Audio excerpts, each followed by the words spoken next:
back in 2013. And we are underway on Friday Night Football. Thank you very much for joining us. It'll be Brooks on the first return of the game. Takes it at the 10, back to the 25, 30 now. And that is where he'll be stopped in his tracks, smack dab right at the 35. And that'll give us our first look at Davis Alexander tonight. He's gotten for 300 yards in 5 of his last 7 games. Yeah, and last week, the fact that he was able to get 336, a lot of that was off schedule, which again, imagine you're sitting here, you're playing this guy, you play it right, and then he just makes a play after the play. You know, and if he gets going like that, then he can be very, very dangerous. 336 yards, 2 touchdowns in the season opener, 26 of 38. They'll start on their own 35, and they'll start it on the ground. And it's Tice broke 1 tackle, pushing ahead, and a nice pickup on first down. Let's take a look at the Montreal Alouettes offense. Yeah, starting at center today is Saydon. I'm telling you, he's year 5 out of Laval. He's got big shoes to fill. Stepping in for Justin Lawrence. They're going to want to get after this D-line. He's going to be a huge part of that. And we just mentioned Tice. Listen, he got injured last week, had only 2 carries. Expect a very, very heavy workload for him. And I think this is going to be their game plan. Pound the rock, pound the rock, pound the rock. Tice has 1 career touchdown. It was a punt return touchdown. High snap. Alexander takes it down right over the middle. He's got a completion at midfield. And a first down into the hands of Jared Stearns. Had 1 catch last week, and he's got a big one to get him started here tonight. Dustin, this is what I love, and it happens early. If you see this offensive line here, we've got an extra big guy in, so you bring in an extra lineman. You have 2 wide receivers. You're thinking, hey, it's second and short. We're going to run the football. No, we get Stearns coming out of the back. Great play action fake. This is the game they want to play. Show, run, show, run, show, run, and then hit the pass. 22-yard strike to Stearns. Stops in Saskatchewan and Winnipeg. Flea flicker. Back to Alexander. Has time. Way down the field. Got it! What a start! They'll start it with a bang, won't they? It's Philpott, 45 yards. And Montreal opens the scoring. Holy smokes. Are you kidding me right now? Are you kidding me right now? Again, you want to talk about an opening script or having your openers have a flea flicker scripted and then to execute it. Watch this again. You've got your extra lineman. We're bringing everybody deep. Tice with the great flea flicker.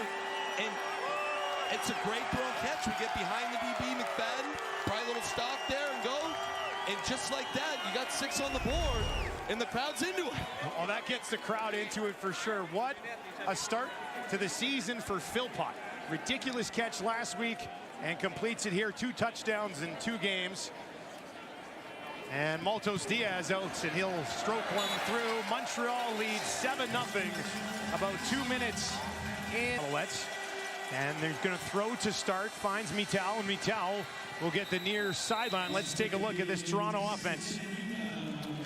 Going back to last season, you know, they had some offensive line issues. So what they do, they got Dakota Shepley out of Holy Names High School in Windsor, Ontario. You want toughness, you want grit, you go get an O-lineman from Windsor, Ontario. Okay, and then you just see right off the bat, Mittal, to me, he's their safety blanket. The RPO game, which is what they love doing, he's got a great feel for it, and he's going to have another monster year if he stays healthy. He had 102 catches last year. Kelly to throw here, right over the middle.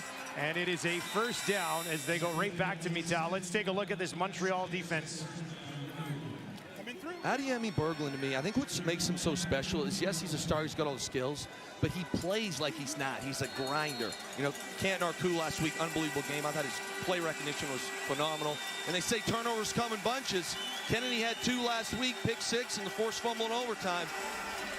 Led the charge on the comeback last week. Kelly down the field, and he drops it inside the 50. What a start to this game as Kelly comes out. 3 straight completions, this one to Mackay Polk.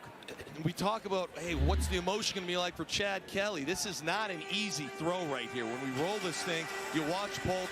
Okay, we kind of wrap the half, bend it in there. I call that a bank shot seam, or just like a pool bank shot.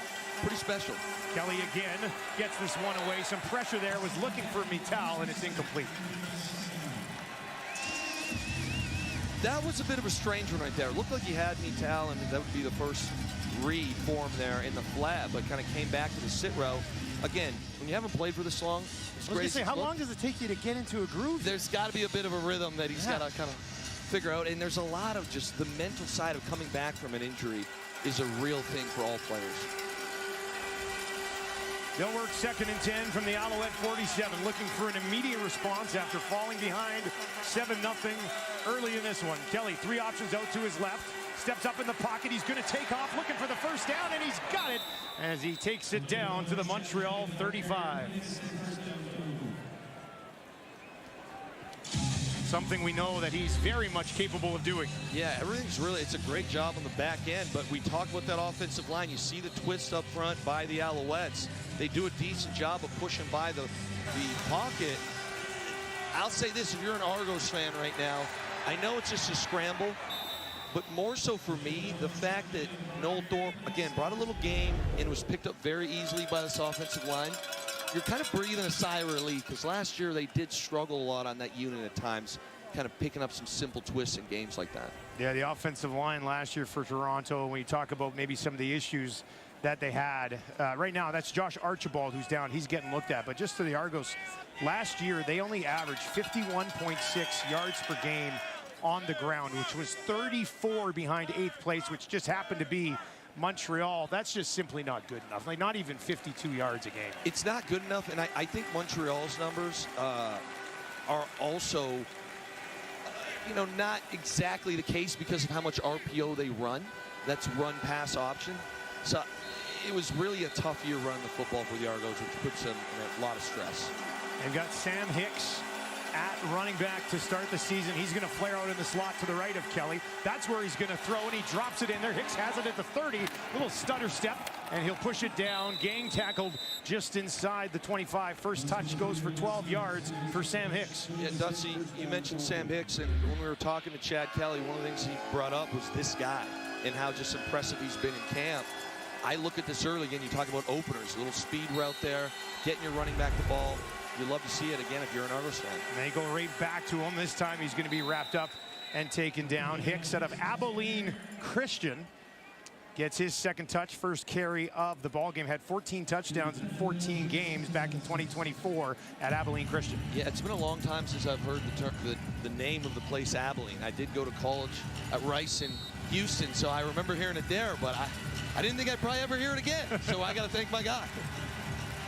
He had 6 100-yard games in 2024. Played at 3 different colleges, ended it at Abilene Christian. 2nd and 6 from the 19. Kelly, some pressure now. He's got some room towards the end zone. Broken up. Was looking for Ungerer, and Kabianento there to deny it. This is a tremendous job by the offensive line. Again, we bring 4 guys from the weaker side of the field here. And now all of a sudden, and again, I want you to see how this is all sorted. Okay, watch the O-line as we roll this thing here, and you're going to watch the left side of the screen. You see, 4th guy comes in, and back to Hicks. Great blitz pickup. We had a shot here. I thought if we put it on the front shoulder, it's a touchdown, or we could have ran for it. So I think Chad's going to want that back. But again, talking O-line play here, Dusty, it's a hot start. Haralahu out to put Toronto on the board from 26. And Jason Moss told us he's the ultimate competitor at everything he does. And that sets the tone for an offense here in Montreal. He's going to take it now. Down the field again, trying to find Stearns. Just a little too much juice on that one. And it falls incomplete on the 2nd and 11. And Montreal will have to punt it away. This is one I think just Stearns and Davis are going to want back here. Little traditional 3-man smash concept, which is a corner out by the most inside guy. We get behind the low corner. When you're drawing it up, this is kind of what dreams are made of, Dusty. We got to connect there. Zima in to kick this away. Was 51.2 on average last season. Grant will take it at the 15. Tries the near sideline and gets wrapped up and taken out after a 50 yards on his first 2 carries. Involved in the passing game as well as he stands in to the left of Kelly. 1st and 10 from the Toronto 42. And this time he'll get into the hands of Unger. Broke a tackle inside the 50, and they'll track him down. Robert Kennedy is there to make the tackle, but another big gain for this Toronto offense. Yeah, just an RPO action here, and you're gonna basically take this read off of how deep the DB is.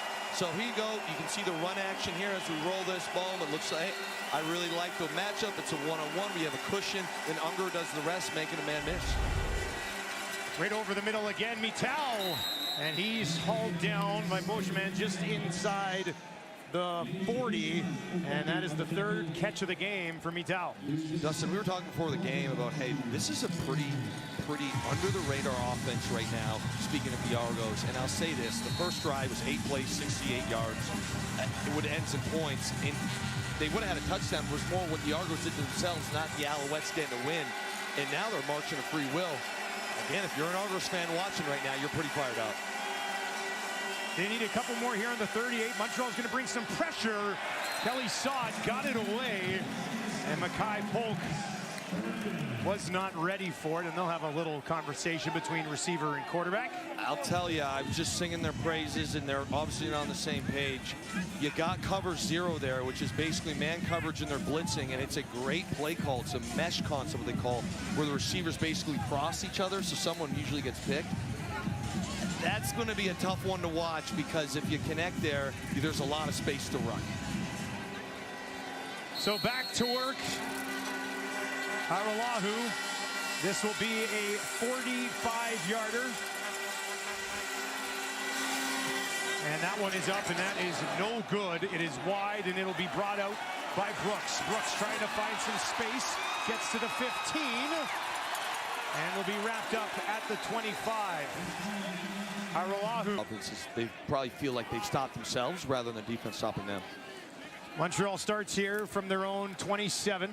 Davis has a ton of time, so he's going to go down the field, trying to find Sneed, and it is broken. Heck of a play here by Caesar. I like to call this a bit of a gin concept, but basically you have an in. You're going to see this as we go. There's a post over the top, but there's an in breaker.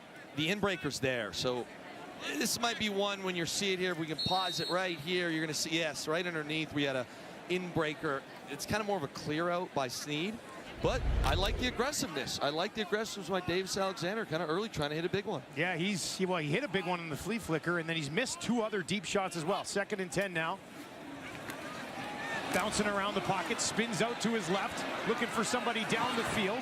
Way down the field, Philpott's there, and he keeps his feet in.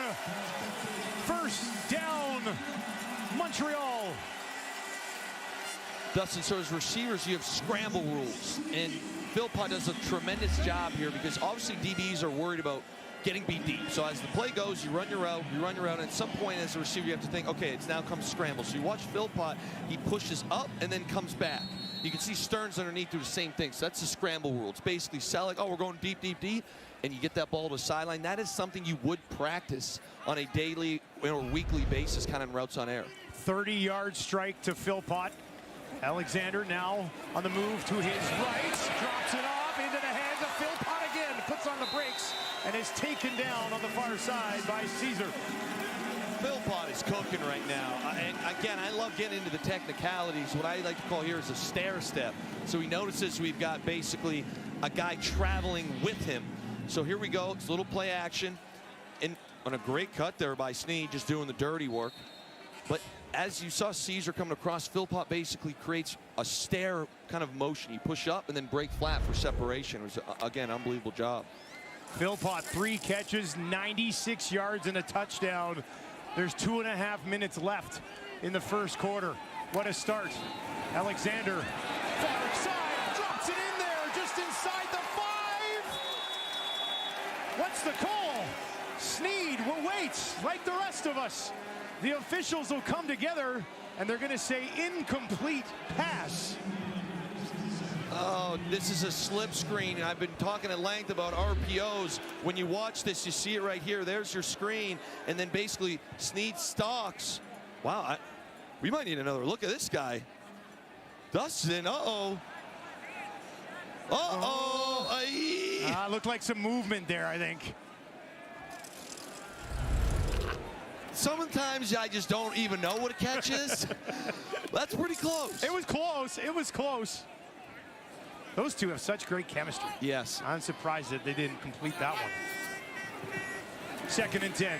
Alexander, look at the time he's got here. Right over the middle. That one in behind Philpott. And it falls incomplete.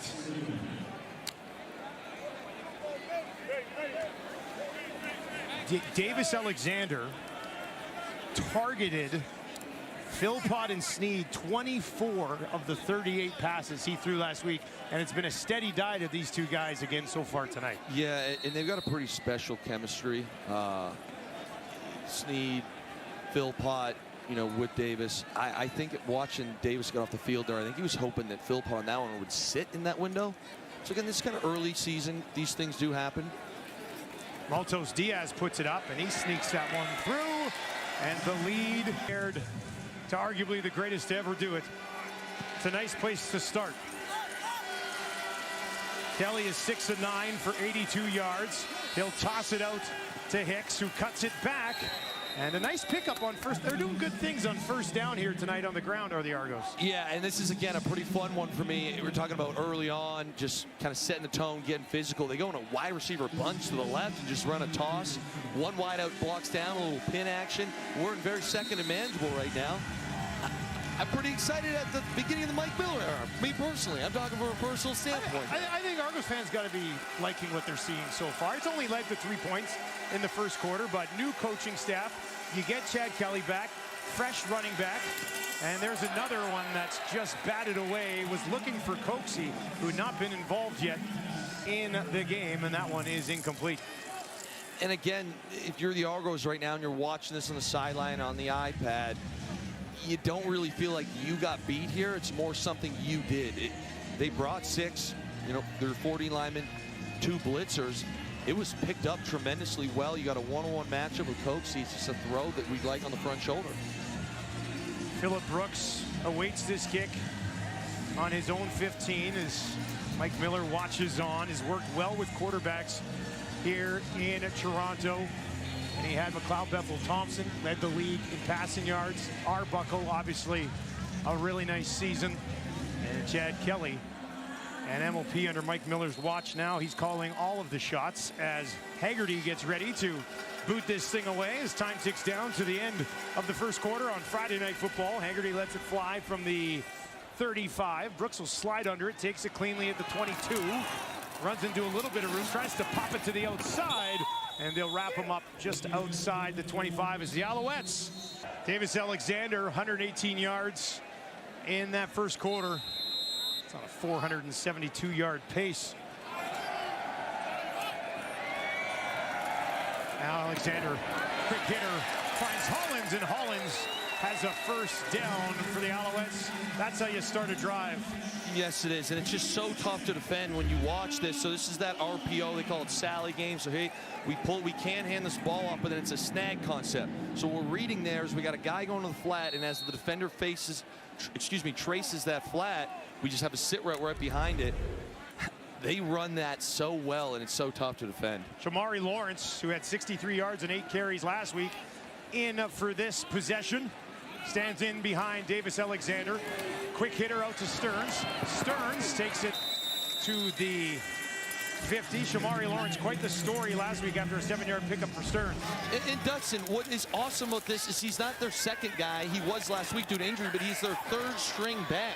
At any level, your third string back does not get a ton of live bullets in practice. You're not getting those quality reps. So for him to come in and have the game that he did, basically thrown into it the last minute.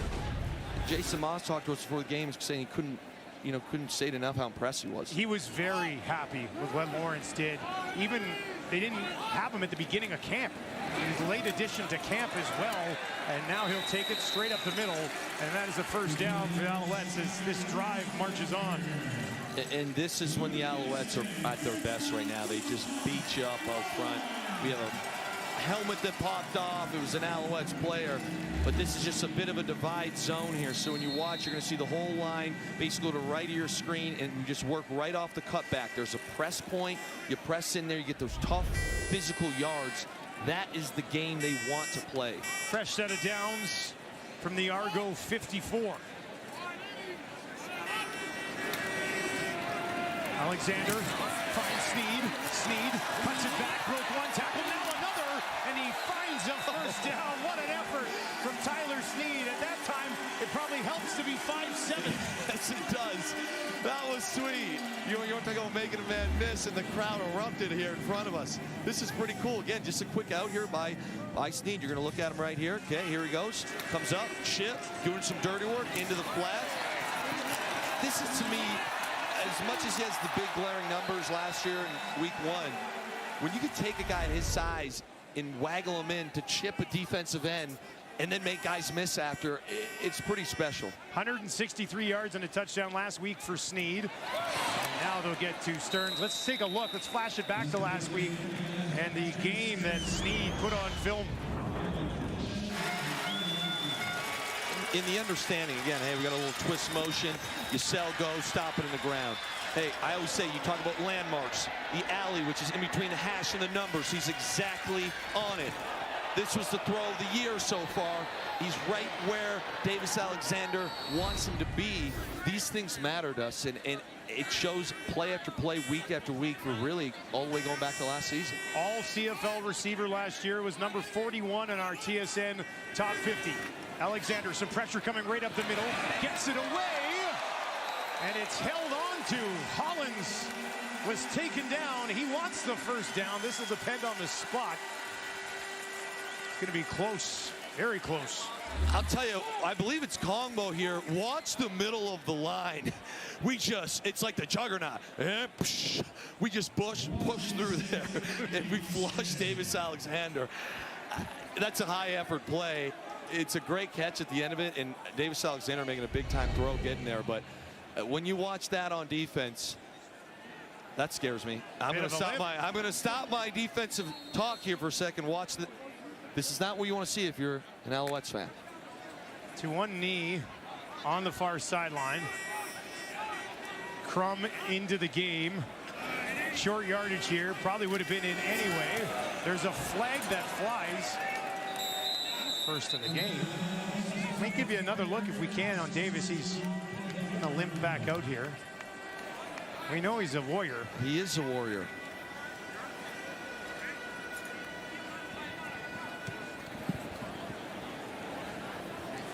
Offside. Toronto defensive line.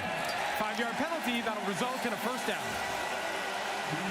Now here's another look at it, Luke. Yeah, and again, Kongbo comes through, kind of dips a shoulder in there, gets, hit his head pretty hard. See that? I saw the right hand kind of go, what looked to be the high hamstring, but hopefully it's not that. At this point, I want anything but that for him. Yeah, the league wants a healthy Davis Alexander for the entire season. Now they'll set up a screen. Philpott, ball pops out. The whistle was there, and we'll say he was down as Philpott hauls in another one. We'll keep an eye on Davis Alexander. I feel like he's been walking with a limp most of his career as he tries to play through injury. And we've seen him already kind of extend plays with the legs. And take that away, that would be a big loss. 2nd and 6. And now we're going to get some whistles and a challenge flag. You know what, when we got to look at that, looked like that ball might have been out before Philpott was down, and they are going to challenge this thing as Mike Kelly, in his first game as Argos head coach, is going to challenge that last call, and we'll give you a couple of looks. Toronto is challenging the ruling on the field.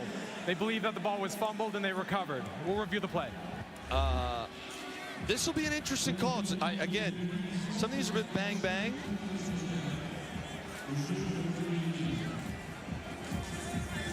I think Mike Miller might win his first challenge. I think it's a play worth challenging. I think that looks out, doesn't it?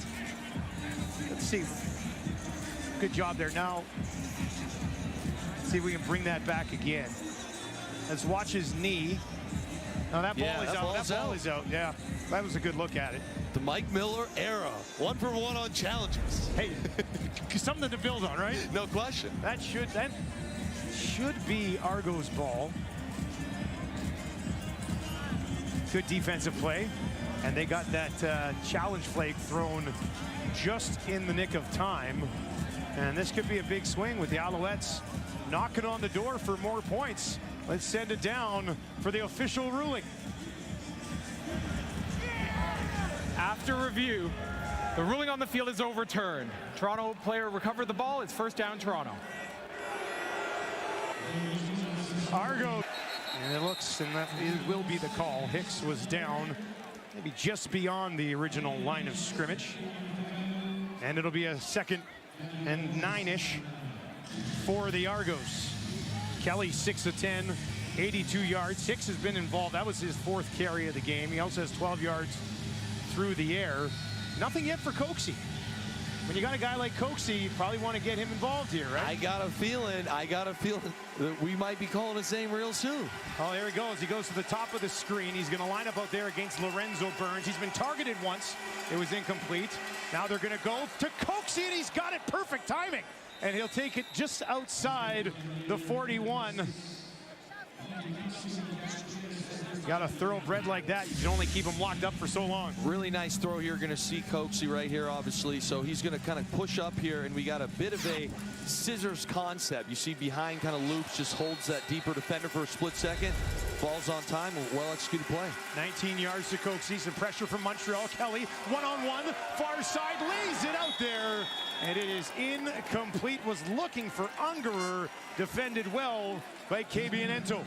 It's a bit of a strange one for me because there was one-on-one coverage across the board, and to me, Coxie is the guy you take that 50-50 shot with. And it's not a shot on Ungerer at all. He's obviously a tremendous receiver. Just with the height of Coxie, I think I would have probably taken that side of the field. But maybe it was something that they saw on film with Ento, but he clearly played extremely well. Ungerer, last year, 653 yards, couple of touchdowns, had career highs in yards and receptions.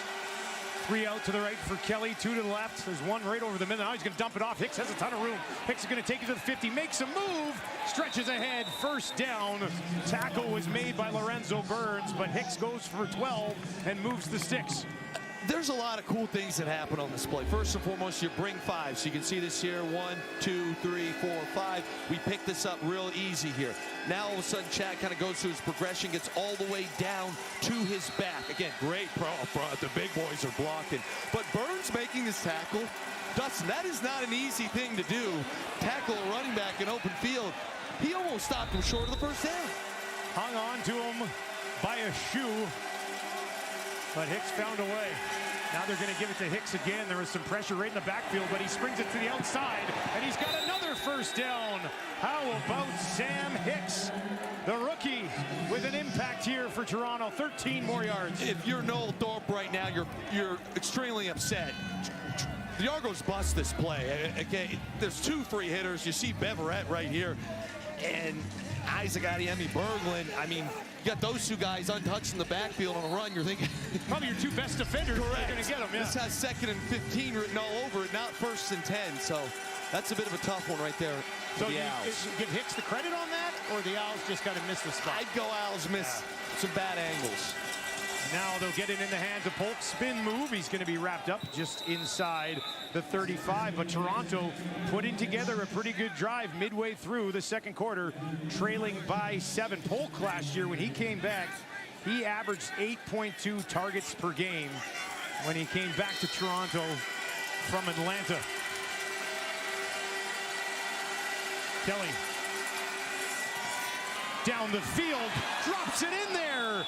And Polk's got that too, sitting on the 5 for 30 yards. I'll tell you this, if you have Polk on your fantasy team, you're excited. And I'll tell you why, not just because of the catches, it's man coverage. Cover 1, they showed it, it was clear as day. So as you see this, just watch Chad Kelly. He knows exactly what he's doing. He holds the free safety for set and goes exactly to the matchup he wants. Again, if you're a fantasy guy who has Polk, in man coverage, if he's going to Polk, that's something you want to see. Thousands of fantasy owners of Polk across the country. Maybe even me, who knows? CFL Fantasy, hop on board, it's fun. Here's Kelly, 1st and goal from the 5. Gets it away, was looking for Coxie, and a couple steps behind the ball that time. Chad's going to want that one back a little bit. They did a ton of pre-snap motion because they got everybody, again, locked in man coverage. But these things happen when you don't play football for 500-plus days. You're going to have timing issues a little bit. Bingo. So, I think you're probably pretty fired up right now to see Chad Kelly operate because these things are all correctable. Argo's offense has had to settle for a couple of field goal attempts, hit one of them. Kelly's going to work again here, second and goal from the Montreal 5. 3 options to his left, looks to his right, throws it to the corner, incomplete through the hands of Mackay Polk, and it'll be 3rd and goal from the 5. This is just going to be an inside slot fade to Polk, so you'll see him here. He's going to kind of push up. It's, again, man coverage, and then as Polk goes, we go to the back side, back of the end zone here. Boom, put your foot in the ground. There's your pressure step. It's a win. You're just a little long on the throw, and you'd also like to catch it. Again, game of inches. There's an inch to jam the Argos right there, and we're settling for a field goal. Yeah, a chip shot field goal, just 12-yarder. Aralahu missed earlier, not going to miss this one. And he knocks it through. Great teams from the East, pretty special. Now they'll set up a screen for Sneed. Somehow he escapes and he's got a first down. This guy's unbelievable. How did he do that? Playing out of his mind right now. And he's fired up. Look at him. Jawing a little bit, letting the boys know. Nothing wrong with that either. Sneaking under guys. He's sneaking under guys. Sneaking under. He's chipped D ends. He's cut D ends. He's making guys miss. What isn't he doing? Little tunnel screen. He's dodging his own lineman.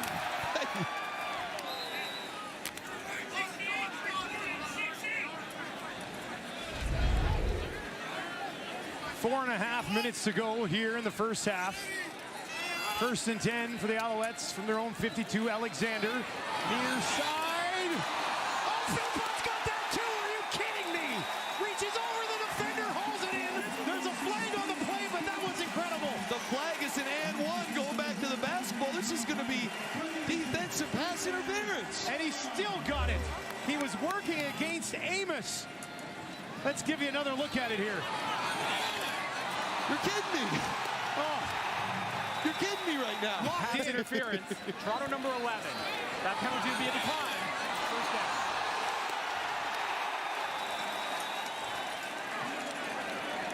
down. Look at this. Right over top. That's got to hurt as a defender to know that he came away with that. Especially because that highlight's going to be played for the rest of the year as well. Davis. What are you going to do? That's a Michael Jordan shrug moment there from Davis. Now they'll go Philpott again this time. They wrap him up, and Caesar's able to bring him down.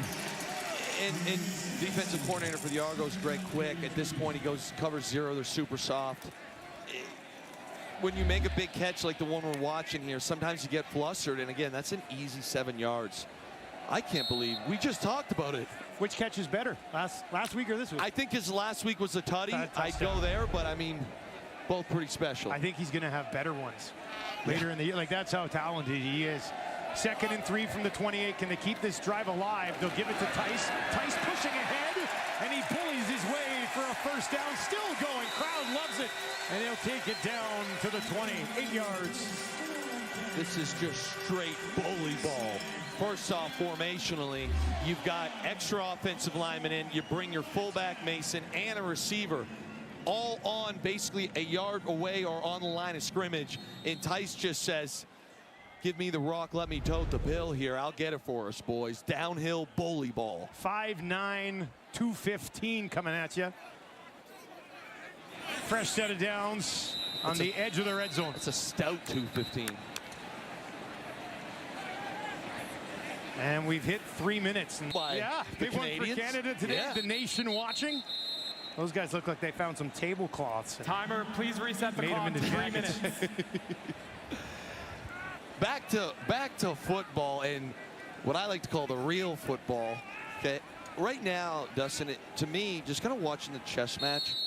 Put the ball in the 20, it's 1st and 10. You got to kind of trick your mind as an offensive guy to be thinking, hey, more man coverage. Timer, please reset the game clock to 3 minutes. We'll start on the snap. And what's fascinating right now is the Owls have still lined up with that extra offensive lineman, so they have 6 offensive linemen in right now. And it does look like it's going to become man. We'll see when they officially get lined up, and a fullback. So this could be one of those moments where we fake the run and get a nice one-on-one man matchup. But we'll see.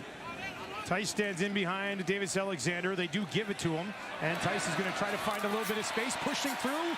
They'll hang on and stop him just short of the first down, but he goes for 8 more on the play. Why fake the run like I'm saying we can just pick up 8 like that?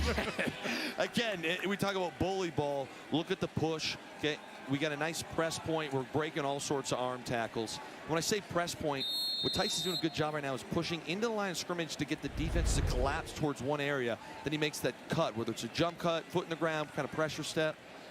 He's done a really nice job when he's got the ball in his hands. Second and a couple from the Toronto 12. Davis, pressure, trying to escape, flips it ahead, and they'll push it inside the 10. That'll be enough for the first down as he finds his fullback, Jacob Mason. This is unbelievable. This should have been a TFL. I don't know if it's a called play action or why we didn't hand it off, or if it's just an RPO. If this stands, it'll be unbelievable. I can't believe he was able to get a completion or a first down. I think they're going to rule him down. The quarterback was down at the 14-yard line. It's third down. Still a spectacular effort. And I know he makes it look easy. Yeah, he's down there. You want to talk about athleticism, Dustin? We got extremely large, athletic, fast. Timer, please reset the game clock to 2:33. Individuals buzzing by your head, and you're doing pirouettes back there and flipping the ball for a first down.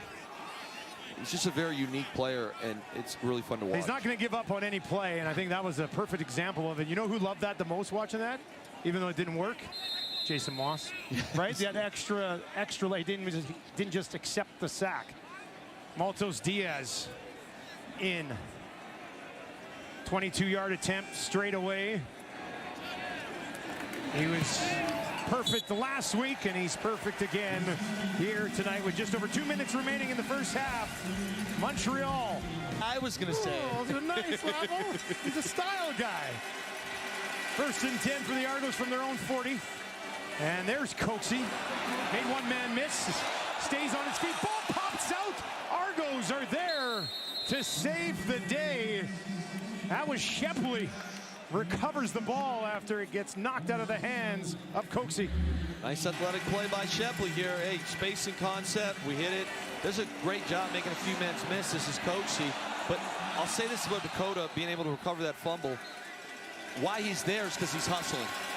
And if you're a young offensive lineman watching at home, that's a big ordeal. Kelly with time. Mittal's got it. There's a flag in the secondary. Mittal gets the first down, but we'll have to pick up what this call is. That was way back by the safety. Mittal was involved a lot early in the game, more quiet since. The officials will come together to discuss which way this one's going to go. Chad was looking for something down the field, so my guess it's probably maybe an illegal contact, because he did hang a long time waiting for something to come open down the field. Illegal contact, Montreal number 9. That penalty is declined. First down, Toronto. Canton Arcou, the guilty party.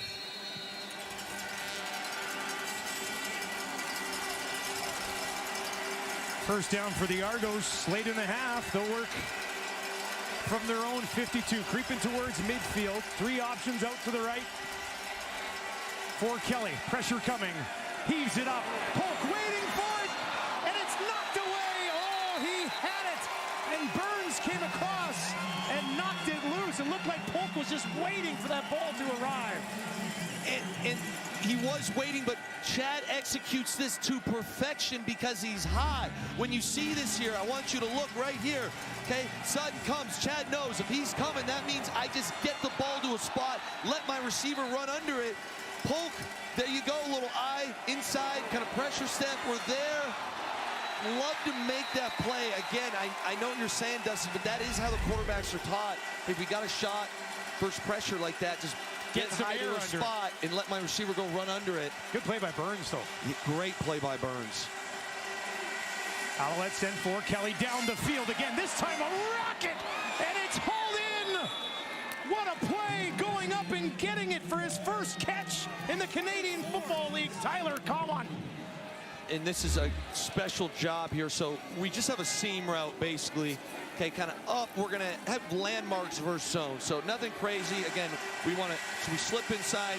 I call it the alley, which is in between the numbers and hash. It's a great high point. But Chad Kelly manipulated that defense. Looked left, pulled the safety over, knew exactly where he wanted to go. That was a pre-snap determination. First touch of the night for Common. Now here's Kelly. Gets it away again. There's a flag on the far side, just outside the 10. Just under a minute and a half left. Here's the call. We'll go at 5. Offside. Montreal number 9. 5-yard penalty. Repeat first down. Let's take another look at that spectacular catch from Tyler Common. Common climbs the ladder here. I mean, it don't get much better than that. I'll be honest with you. Contested, deep down the field. He holds every single record at Emporia State. Emporia That's where he went to school. I looked it up. It's in Kansas. It's legendary. First and 5. Kelly gets it away. Spin move, end zone, touchdown! Ungerer's got his first of the year. And the Argos are in the end zone for the first time tonight. This is great execution here, but Ungerer being able to make a man miss, to me, is what is the most special part of this play. So I have to call this a now route, but we get man coverage, and you got a 3-receiver side where Ungerer is, and basically you get presence. So here you go. Chad's just going to turn and rip this bad boy, and it's right on the dot. So you see Chad, quick drop, boom, quick game, balls. But this right here is special. It is the perfect read against man coverage. You got to, again, I call it now, but it's basically a one-step slant. We talk about execution. That's execution. Spun away from Kavianento. Oahu puts another one through, and how about this? We are tied at 13 late in the first half. And it is a great play by Ento. Again, it's not supposed to be this tight of a window, but we basically jump it, whether that was on film, whatever. Unger just makes a better play. And again, making a man miss, you're feeling pretty good right now if you're the Argos, I'll be honest. Outside of some, missed throws, the odd miscommunication. Missed a field goal. Missed a field goal. To come into this building in Dusty, it's a packed house, and it's loud. You got a quarterback that hasn't played in 500-plus days, and to be sitting here with 1:18 left in the second quarter, and it's 13-13 with, like you said, a missed field goal and a lot of other misses on you. Yeah, you got to be pleased. Especially if you're week 1. I'm going to keep going here. Well, game 1. He's been around. Yeah. I mean, he's coached at so many different levels. But for Mike Miller, you got to be pretty happy with what your team has put together. That was a 6-play, 70-yard drive that took just 58 seconds. And they find Ungerer. He had 2 touchdowns all of last season. And he's got one here in week 2. We'll see with 1:18 seconds on the clock. Maybe a return to give them good field position, but Davis Alexander hasn't been shy of going deep down the field so far tonight.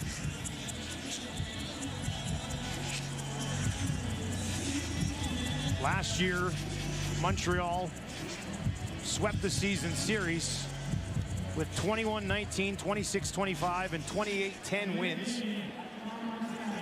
2 of them Penalty. here at home. Enrique.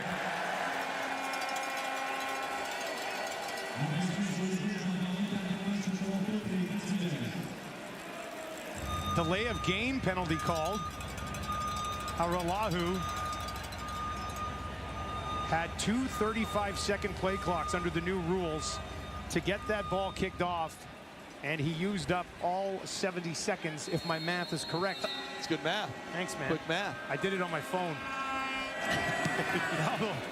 Booted away, low kick, it's gonna bounce, and it'll be picked up easily by Brooks. Takes it back, and he'll be driven back just shy of the 45, and now we'll watch Maltos Diaz, career-long is 58 yards.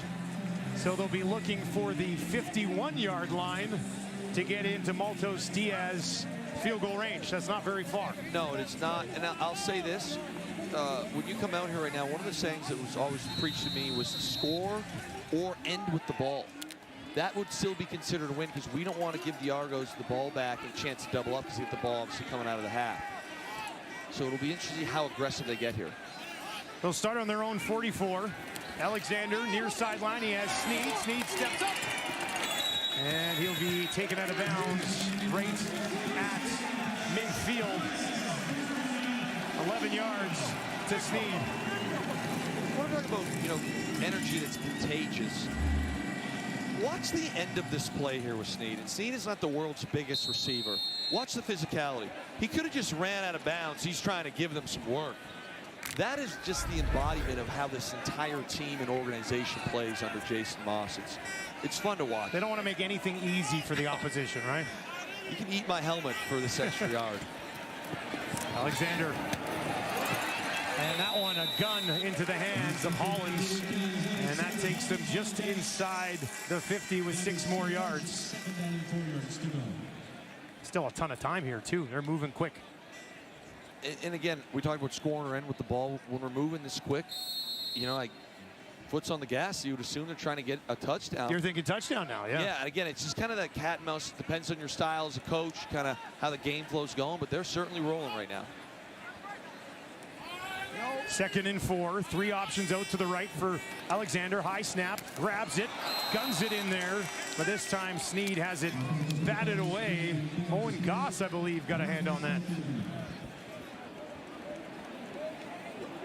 It's a 3-man rush, drop 9, and usually when you're dropping 9, it's very soft, but Goss playing downhill, real tight window, and a great play here. Again, you see the 3-man rush, but we're not really dropping heavy. Goss gets that heavy hand in there. That's what they call, just punching that bad boy. Get it out of there. Don't come in soft with that one, right? That's right, that heavy hand. Would be a deep, deep field goal attempt. So they'll bring out Zima to kick it away with 55 seconds on the clock. Grant waits, high kick, and that one will bounce into the end zone. And Grant will take the knee. That'll give them excellent field position with 43 seconds on the clock. And again, you know, there were probably some people wondering, score, end with the ball. End with the ball is a good thing. Well, now it certainly is, because again, this is called situational football. 43 seconds, the Argos get the ball at the half. We used to talk about this at length. Hey, this is a chance in a tight game to double up scores. You know, get a field goal, get the ball right back, and get another score. It basically could be the difference in these tight games. So a lot of times you hear coaches, you hear players say, hey, we didn't play well situationally. That would be a situation where obviously the Alouettes did not play well situationally. Kelly steps under some pressure on the run to his right. Down the field, intercepted. Oh no, taken away. Kelly looked over the middle and Bolden says, thank you very much. I'll say this, Dustin, this is one from bad to worse for the Argos right here. It's just a calamity of error. So we'll start here. Chad Kelly is hot, and we have a free rusher, and that's going to be right here. Okay? So we start there. That's the first issue, and it looks like as we roll this that Kelly actually wants, I think it's Hicks, to look, and he's not ready. So we make him miss, and now we're playing off script, and we just throw one into the middle of kind of nowhere. You live to fight another down, throw it out of bounds. That one's a real tough pill to swallow. First career interception, too, for Bubba Bolden as they go back to Philpott. And he is stopped there by Pickett. Yeah, it's a tough pill to swallow for Mike Miller because, like you said, with the ball in the 40 to start, you're not that far in a field goal range. And they had a lot of time for a field goal at least. To make that unforced error is a tough one. Kelly doesn't look happy on that sideline. Here's Alexander out in the flat. He's got his running back, Tice. And I think he's going to be stopped just short of a first down. It'll be 3rd and 1. with just 15 seconds This will be left on the clock. Fascinating decision here, Dustin. We're going to go. And it's going to be Davis Alexander needing a yard. He's got the yard. And their push for a long field goal attempt continues here. Thought maybe they'd punt that one away. Now, I was wondering if they'd actually try and get more yards. Say it's 3rd and 1, maybe run a spacing concept, some sort of rub route. Because, again, we're against the clock right now, not in field goal range yet. Time ticks inside 10 seconds. That one at the feet of Philpott with 5 seconds. Just under 5 seconds on the clock. I shouldn't say not in field goal range yet, just a very difficult field goal. And now, as a play caller, Andy Calvillo, Jason Moss, you have to call something that is under 4.8 seconds, which is very limiting. You know, and if things get off schedule, you're jammed up. You know, hey, great, we got a 20-yard completion, but we're jammed here. It took too much time. Just throw the old flea flicker again. I led to the touchdown earlier in the game. Take your shot. I like that. Every time. 1 for 1. Alexander misses Hollins on the far side. Just a second on the clock. And he looks a little frustrated. Both quarterbacks very animated so far in this game. Both guys have actually thrown for over 200 yards. They're both on pace for about 430, 440 yards. They've moved the ball well through the air in this first half. Now, Maltos Diaz had come out onto the field, and he turns around and runs back off, and Zima will kick it away as time will tick down. Got that from you? Drag this stuff out. Janarian Grant waits as Zima drills this one low. Grant will let it bounce. He'll grab it at the 2. And he'll just safely step out of bounds on the near sideline. And it'll be a 1-point game through the first half of Friday night. The offense rolling, we can't be stopped. That's all we do. Once we get the offense rolling, we be good. Honestly, that's all. That's all. Thank you. Second half is underway, and we'll start it with Janarian Grant with some speed. Finds a little bit of room and pushes this one all the way back out to the 40, and that is where Chad Kelly had an excellent first half. 14 to 23, 200. Both these quarterbacks on pace for 400 passing yards tonight. He's at 216, touchdown. Had the interception, and they left some out there, didn't they? They did, and that's what's encouraging. And I'll say this, you know, we talked about it a bit last week. This league has some very high-end quarterbacks this season, especially if they stay healthy, and we are seeing 2 guys right now absolutely dueling it out. That's the key. Stay healthy. Isaiah Smith in the game and running back. This time they'll give it to Mittal, and Mittal will push it ahead. And a decent enough pickup on first down opens things up as far as the playbook goes on second and mid. Yeah, Dustin, I always find it fascinating because at halftime it's a bit frantic in the locker rooms. Okay, yeah, you're maybe getting a Gatorade, getting something like that, but your coaches are meeting first while you're getting taped or whatever, and it's like, hey, here's the game plan going forward. So I'd love to kind of see, obviously, in that first one, what do we think we can do? According to the Argos right now, we think we can bully them around.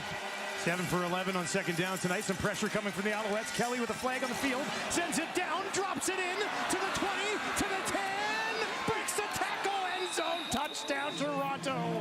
Mittal's got it. Flags do sit back by the quarterback, but a big strike from Kelly to Kevin Mittal. And this will count for sure.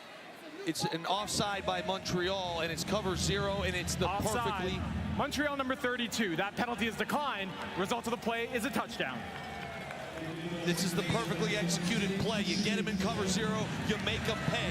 Cover 0, you have no safety help over the top. Okay, and watch Chad. He sees it, he goes back, he goes right to his winner, and he is hot. I know it looks like there's a free hitter. He's got to kind of take depth in his drop and deliver the ball. You mentioned 400 yards. That certainly helps. 63 more on that play to start the half. I mean, the game started with a bang, and now the second half does as well, as Mittal now up to 97 yards and a touchdown. Toronto leads by 6. When we watch Mittal here, so I'm going to circle him. He's right here, okay?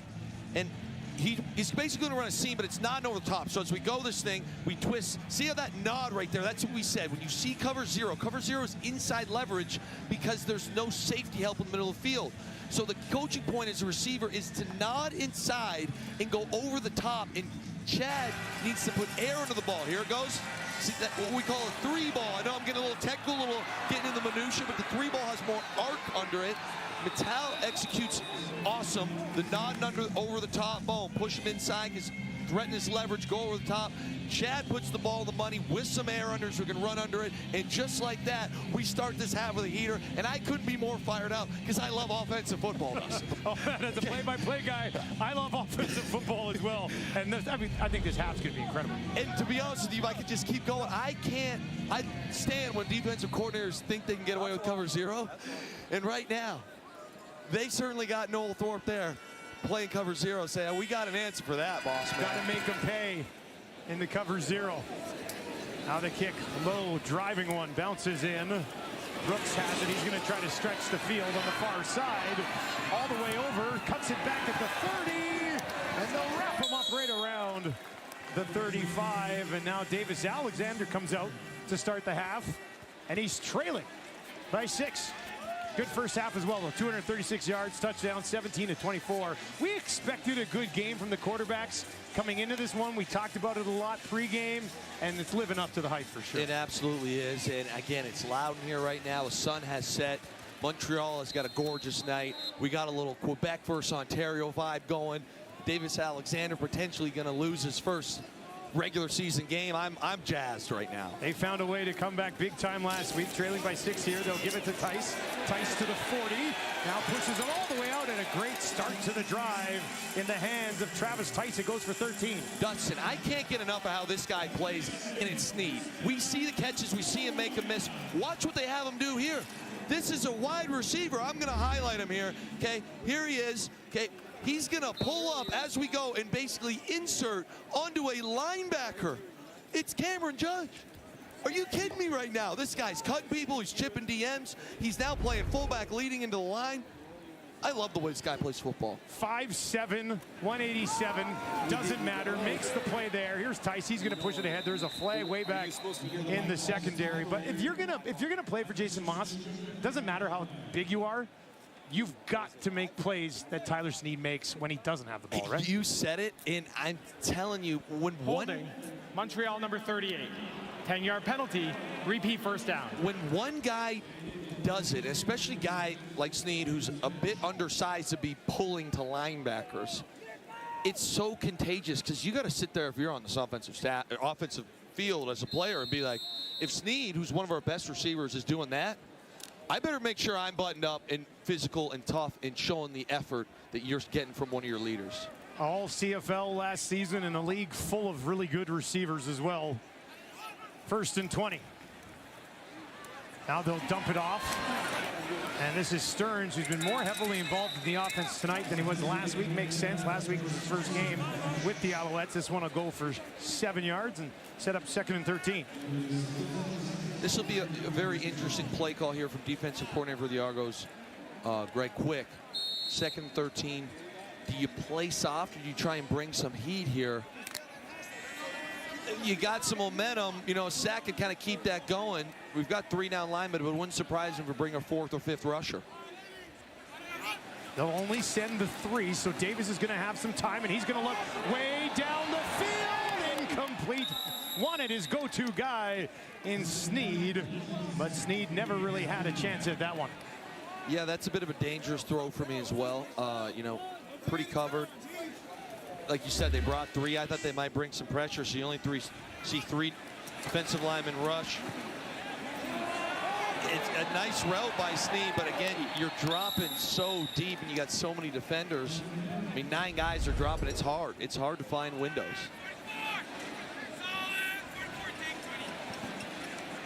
Grant waits back on his own 12 as the sun sets here on Friday Night Football in Montreal. Bounces, high bounce, takes it on the one hopper, and here's Grant to the near sideline, and that is where he is forced out. The Toronto Argonauts with a 20, and you know you're going to be relied upon heavily by Kelly. They'll hand it off here, and it's pushed ahead for a positive pickup. But you need guys like Montreal. I always think Nick Dembski is a comparison. Similar body types. Yes. And Dembski can do a little bit of everything. They handed the ball off to Montreal tonight, which they've done with Nick in Winnipeg.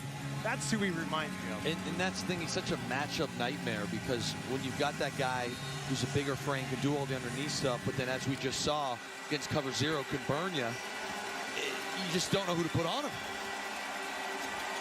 2nd and 7 after 3 for Hicks. Kelly hangs in the pocket. Now he's in trouble, and they're finally going to get to him and take him down. Canton Arcu, there's a flag, though, right after he threw him down. And I'm thinking the slam was too much, Luke? I'm guessing that might be it. Love to see the O-line got after him a little bit here. I think Roughing the passer. Montreal number 9. 15-yard penalty, automatic first down. It's a great, honestly, I'd call this a coverage sack, Dustin, because you watch this here, we do have time. They run a mesh. It's just 5 guys. The O-line does a good job, and it's Hicks, you know, that's standing in there. Oh, I think it's a little shove at the end that might have got him.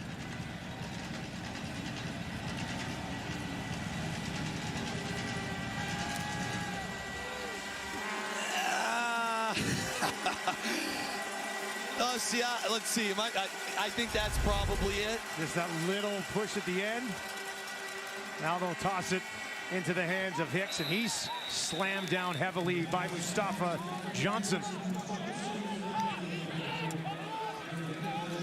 We just talked about Montreal, and watch this here. Again, I know it's the little things. I call them hidden yards, but we just saw him catch, obviously, a big one, very recent, and then you watch this run here, and yeah, it's only 4 yards, but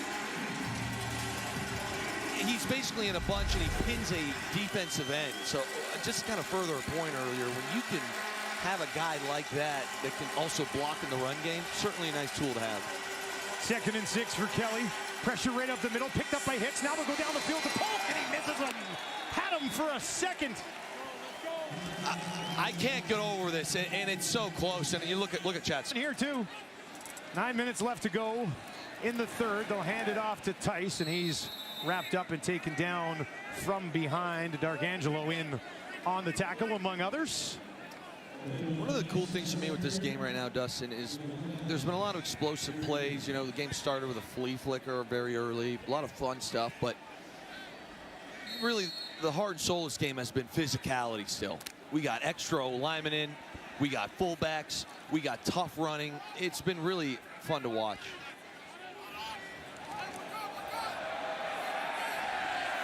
Alouettes wanted a jump on the far side of the line by Chatfield. Now they're going to run a draw to Tice. And he's going to push it ahead to about the 30, but that will not be enough, and they'll be forced to kick it away here in the 3rd quarter. Looked like they got rattled after the flag wasn't thrown. They did, and I'll say this, there's been a lot of chatter on the online communities about how the Argos are going to be terrible this year. It's very early. We haven't even finished the game. The Argos look like an absolute wagon right now. Well, it was funny. I don't know if we were on the call earlier in the week or somebody else said it to me. But, yeah, I think it was on one of our calls that there's no easy game in the CFL this year. Like, there's a lot of really good teams. And the Argos, who might have been viewed by some as maybe being one of those, certainly look like that will not be the case. Here's Grant. This guy's dangerous, and he's got some room. Hangs onto the ball. Broken tackle. Still going. Cuts it back inside, and he's taken down. Oh, a touchdown saver from Jonathan Sutherland. Allowed to block back. Watch him now turn his body and throw his hands in the air. And now, because he's got the back turned, the ref doesn't call that a block from behind or a crackback. So you see, we're asking for it. It's a smart play from an 8-year vet that pops that bad boy and sets him in great field position. Here's Mittal again. And they'll wrap him up this time. But that, I mean, great return. That block was a huge part of it. And now the Argos are knocking right on the door here again. The Argos are knocking right on the door again. Judge with the veteran play there. That is how they teach it. I'm telling you, that's the new world. But this right here, I thought was going to go. What a tremendous, tremendous tackle and play to just shoot the gap. You know the Alouettes aren't going to quit. Don Callis on the tackle. Here's Kelly with time. Over the middle. Looked like that ball might have been deflected, but it's in and out of the hands of Common. And it'll be a field goal attempt for Haralahu. It's going to haunt them. And I keep saying this, and I feel like you're letting the Alouettes hang around. This is an easy, I call this a bunny. It's a perfect play call. They have a bit of, I don't like calling them pick plays, but a rub route, just the concept gives you that separation. It's an easy pitch and catch, and we're settling for 3. We've seen what happens when you let the Alouettes hang around. Just last week, had the big comeback on the road to win. Haralahu puts that one up, and he misses it. Oh, he missed it. That's his second miss of the night. There's 6 more points total that could have been on the board for the Argos.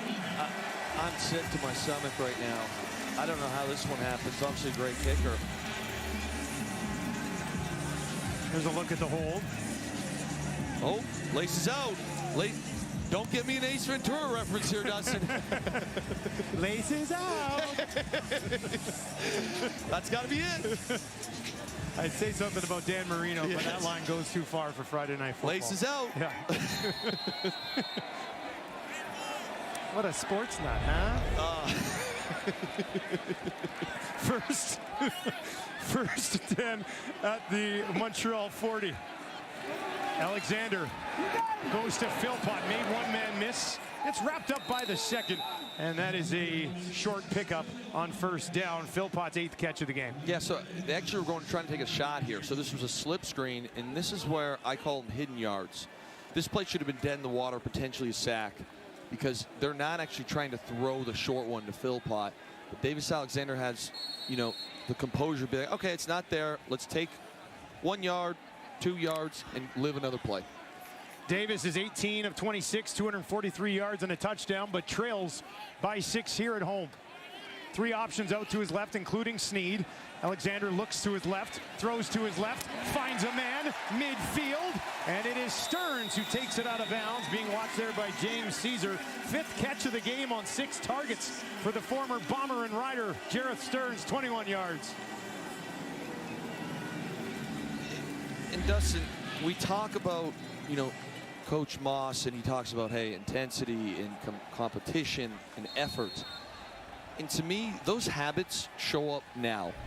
You know, you haven't had the smoothest game you want. You've only scored 14 points. You're losing.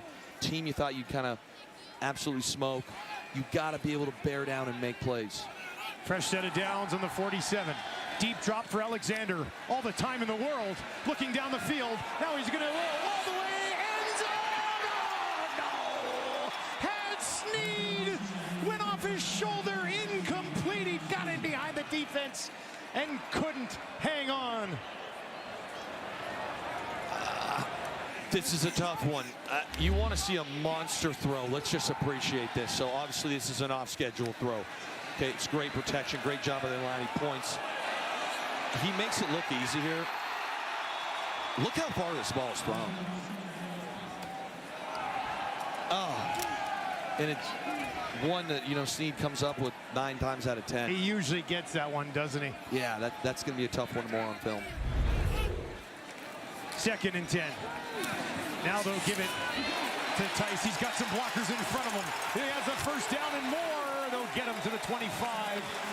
What a great bounce back from the Montreal offense here after that big miss. Yeah, sweet play call, too. You got everyone to the right, and you got a little running back kind of swing screen to the left. But what I like is the Bulls on parade. That's what I like when you get the big boys out front. So I'm just going to circle some of these big boys here and watch the Bulls on parade. So here we go. Ball comes. We take a little set, kind of lose on purpose, and here they go. Here they go. Let's go, big boys. We're running. We're trying to collect some bodies. Oh, let's go. Downhill football. I like it. That guy loves it, too. Anthony Calvillo, one of the best to ever do it at the quarterback position. Calling the plays for Montreal. Alexander, end zone, broken up, was looking for Philpott. And I think it was Benji Franklin who made the play. Dustin, going back a few moments ago, I talked about cover 0, putting air under the ball. So this is cover 0 again, and we actually win inside. In this, with no safety help, I get we're trying to shoot it, but we can get air under that ball. Philpott's going to have a layup for a touchdown. No safety anywhere in the middle of the field to help out. Great play by Franklin to get a hand on it. 4 options out to the right for Davis. That's where he's going to look. That's where he's going to go. Oh, hands up! Big pop at the 5. Stearns is going to be okay, but they caught him on that one. Safety, Priester. Got a piece of them. Got all of them.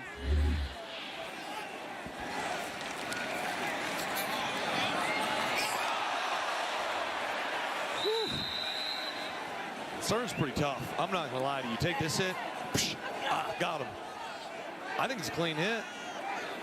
I mean, what do I know? What do I know? What is and what isn't a clean hit these days? But good, strong, hard hit. Those are still allowed, right? So I think so. That was a big hit.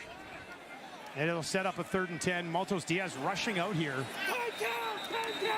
the whistle's going to go, and it's going to be...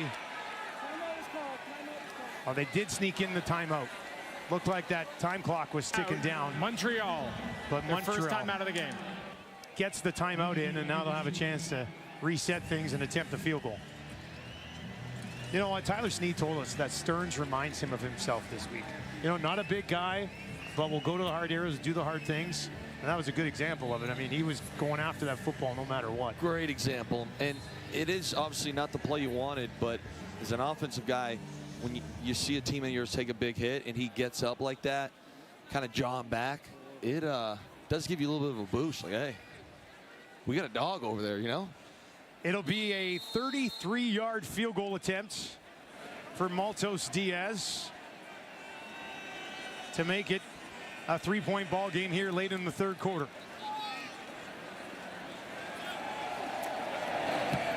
That hold looks good.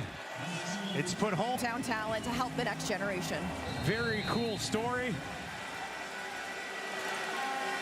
And hopefully helping develop the next generation of CFL football players as Kelly finds Ungerer and big shoes to fill for Canton Arku this year as Sankey moves on to the Lions, but he's certainly capable of it. Yeah, I was thoroughly impressed last week with the way he played. Just the ability against Hamilton, the recognition, played downhill, really understood what he was asked to do. Again, it's not an easy defense to play in. I'm sure they're very excited about his future here. 8 tackles, one of them for a loss last week. Now they'll give it to Hicks. Flip it over. Back to Kelly. Pressure coming. Hit as he throws. Down the field. Incomplete as the Argos try some trickery. A flag sits at the 15. Dustin, this is a dangerous throw here. You got a 3-point lead. I get that you call the trick and you want to take the shot and you're about to take a hit, but the Argos are very fortunate this was not another interception. We have offensive pass interference. Toronto number 10. It's a 10-yard penalty. Repeat first down. All right, so Mittal gets flagged down the field. Here's another look at it. So you have the extra tight end and a fullback. We look like we're in a wide zone to the right. We reverse it. And this is what I mean by, I'm not sure there's a 10-yard.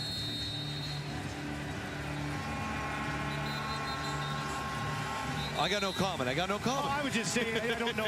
I mean, it can't be pass interference if the ball's already gone and landed in behind. Yeah. Right? I wouldn't think. I don't think it was a That's why we're in the booth and we're not officials. Bingo. They got a tough job. They're doing a great job tonight, I'll say. I would, yeah, it's been a very well officiated game. I would say, like that throw from Kelly you were talking about, the only people who would have had a play on it were Montreal defenders. Bingo. Right? Bingo. And there's obviously a ton of time left in this game, but a big turnover could completely flip this game upside down. 1st and 20. The crowd here getting behind this Montreal defense. Kelly hit as he throws again, but he dumps it off. Isaiah Smith's got it. And he breaks a couple of tackles. And here goes Smith on the far side. Gets to the 30. And that is where he will step out. Isaiah Smith, 11th overall pick, gets a touch and makes the most of it, 35 yards. Yeah, this is pretty cool. You're going to see Chad look left first. He's going to fake a bubble screen, come back to the screen to the receiver. It's a great job. You see offensive linemen down the field. I believe that was Nicastro. We break a tackle, Smith it. It's a big play right there on 1st and 20. Kelly has taken a bit of a beating so far on this drive, so he'll hand it off. And Hicks running in to Robert Kennedy. Driven back, but still 7 yards on that first down carry. Already tonight, surely he's got to make this. And he just knocks that one home, and the lead is once again 6. Doesn't look overly confident, does he? This is where, you know, you had the laces out issue earlier. You missed another one earlier before that. Just kind of not the night. I would have seriously considered going for that because your offense has done really well, as has your defense at times. You know, worst case scenario, you're making them drive a long field. And 6 points right now to an Alouettes offense. Obviously, you're not feeling super comfy with that. Montreal was down 24-10 versus Hamilton and found a way to win last week. Down 6 now here early in the 4th quarter. They'll toss it out to Tice. How much does it help early in the season? You've already had a comeback victory just last week to get things started. Like, I feel like it's in the Alouettes' DNA and has been for the last little while. You said it, Dustin. It almost feels eerily similar right now, where, you know, it hasn't been a super smooth game for them, but they've hung around, and all it's going to take is one play. 2nd and 5 after Tice got half of what they needed. Now they'll sling it out. Dubois got it, and the big fella pushes it ahead over midfield, and the Alouettes start marching here in the 4th quarter. 12 yards for Dubois in his first year with Montreal. Nice little, again, run pass option. Yo flank with Dubois. This is kind of, again, this is the game they like playing. And then all of a sudden at some point they go deep, and it looks like the Argos bringing heat here. Work from the 53. Toronto sends the house near side. Stearns took a peek over his shoulder, and Benji Franklin, who's had a good game, is there to wrap him up. That was another cover 0 look. The cover 0s are flying off the play sheet for both D coordinators right now. Obviously, there's a lot of familiarity with Noel Thorpe and Greg Quick. Heck of a tackle, because if you miss a tackle, that's the next thing about playing cover 0. If you miss the tackle, there's no one behind you.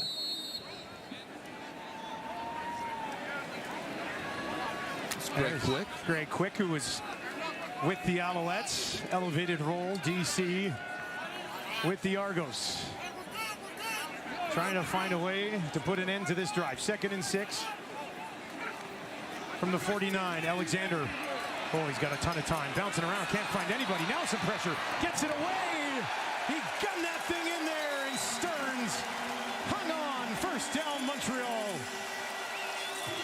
This is what I love seeing this from Stearns. He took the big hit earlier. This looks like he's going to be another big hit. Now he gets protected because the throw's lower. Look at Davis go through the progression. Nothing there, nothing there. We got to make something off schedule. Unbelievable play. And he takes I wouldn't say a massive hit, but he's upset about it. But Stearns with a diving catch. Look at this thing. And again, no fear, because if that ball's a little higher, he's eating another hit. Dustin, you love to see it. You love to see it if you're in that wide receiver room. 7 receptions on 76 yards for Stearns. Davis over the middle, lays it out there, and once again it's Stearns. Oh, have yourself a day, Jarrett Stearns. And here it is again. You bring an extra lineman in, you sell the run, and you got no safety help over the top. You see how it's all man coverage. There's nothing in the middle of the field. It's so tough as a DB to defend anywhere, let alone a league that allows the waggle. Every week I turn the film on and watch the CFL, I scratch my head thinking, why do we run so much cover 0? It's so tough on the back end if you don't hit a home run by making a man miss up front. Davis Alexander now at 347 passing yards with just over 11 to play. Gonna look for some more. Dumps it off to Stearns, cuts it back, lunging ahead, and he'll come up just short, trying to let Stearns finish what he started. Are the Alouettes?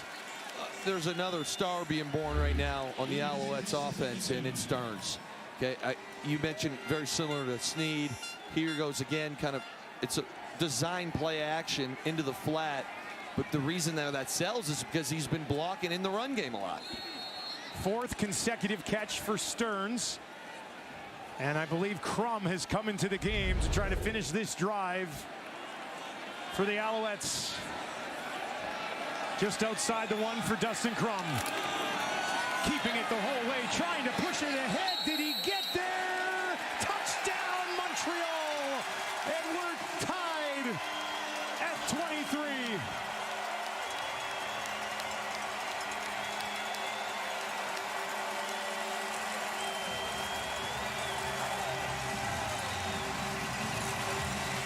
This crowd just woke up.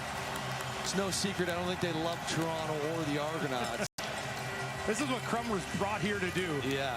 11 touchdowns last year on the ground for Crum, fighting for every inch. I'll tell you what's going through his head there late. Is they always say don't reach the ball because that's when it gets punched out.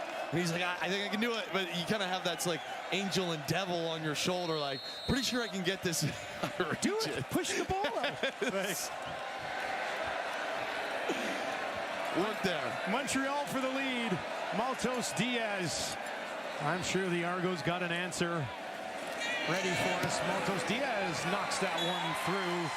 And it is a 7-play, we got a 1-point game, just over 10 to go. Here's Janarian Grant. Had a big return earlier in this one. This one will get back just shy of the 30. And now we turn things back over to Mr. Chad Kelly. And what has he got in store for us? He's at 329 yards, 2 touchdowns, and a pick. He's 18 of 30. And both of these offensive just looked spectacular so far tonight. Yeah, and I'll say this. We don't talk about them enough, but the offensive line right now for the Argos has had a heck of a night. Okay, they've done a great job protecting. The run game has looked good. Bland, Hunter, Nicastro, Shepley, and Randolph. All 5 of those guys up front. This is a new look offensive line, and it certainly looks good tonight. Road teams 4-0 to start the CFL schedule. Argos hoping to keep that trend alive. They'll hand it off to Hicks, and he's stopped after a short gain. Here he is, Dakota Shepley, Holy Names High School, Windsor, Ontario, UBC product. Yep. Look at this journey. I was with him in Seattle for a very brief moment in 2021. I've obviously known him.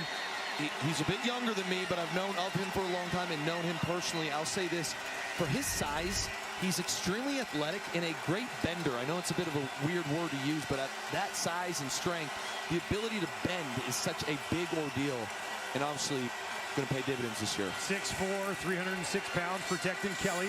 Kelly will get it away, sliding underneath it. Common is able to come up with his 2nd catch of the game, and that's a first down, goes for 15. Yeah, this is cover 1, and again, it's a great pickup here by the offensive line. Okay, here he goes. Boom. Yep. Okay. Not the perfect rep, but Kelly gets it off there, so Shepley goes, bam. Eyes are a little off. He's a little upset there because he thinks he's sliding right. But Kelly obviously manipulates the pocket, gets the ball out, and he threw it low on purpose there. Really nice throw. 1st and 10 from the 46. Kelly gets it away. He was pressured as he threw it, and it falls incomplete, looking in the direction of Mackay Polk. Kelly is upset. Him and Polk just have not been on the same page tonight. I'm not exactly sure what's going on. You can see how, and right away he's hoping he's doing something a little different. He's going to a silent, hey, he should be doing, again, I can't read lips. It's one skill I don't have, but one of many, I should say. He's not very thrilled with his receiver right there. So it's a 2nd and 10. Alouettes send 5. Kelly on the run to his right. Can he find somebody down the field near sideline? And that is broken up. Was looking for Polk.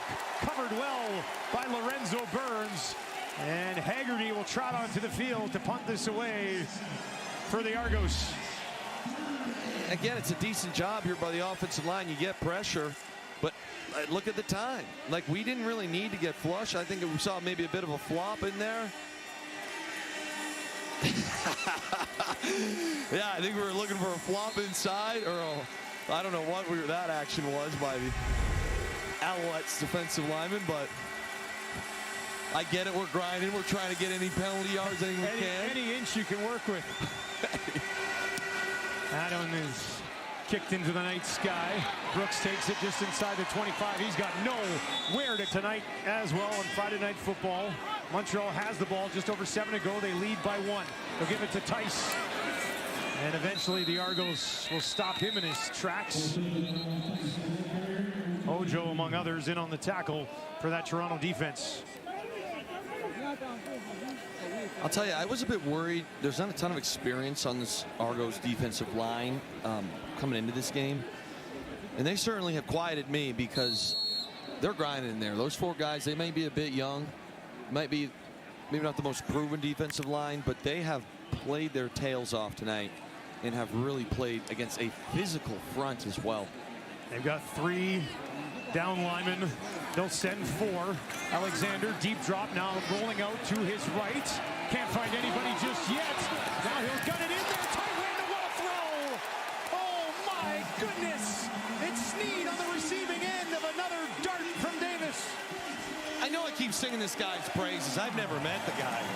But just watch this entire play in the efforts, the attitude. Boom. So we come in, we pick up a chip, a blitz, whatever you want to call, and now we keep working, we keep working, we keep working, we keep working, and then we make that catch with no window and move the chains. And again, that's not, I believe it was Goss, like that's not a small individual we're chipping. We just eat that on the chin for the boys and just find a way to get it to move the chains. Well, and Davis to extend that play, and now he's going to look way down the field, wide open, almost had him through the hands of Sneed. Would have been 6 for sure. They were that close to opening up this lead. I jinxed them. I jinxed them. So this is a misdirection. So basically it looks like we're going to boot left and we pull up, as you see, and we throw back, which causes the defenders to flow left with the boot. You see Sneed here. He's going to kind of chill. Boom. Now we're going. That's another one. He's had a tremendous game. There's been 2 glaring moments that he'd like back right now. This one in the ball in the end zone earlier. Plays he usually makes. Targeted 10 times, just 4 catches for 54 yards, doing a lot of other things. Argos just 3 D linemen here. They'll go right over the middle. Heavy hit on Sneed, stays on his feet and pushes it ahead. They'll be just short of a first down, somewhere between 1 and 2 yards.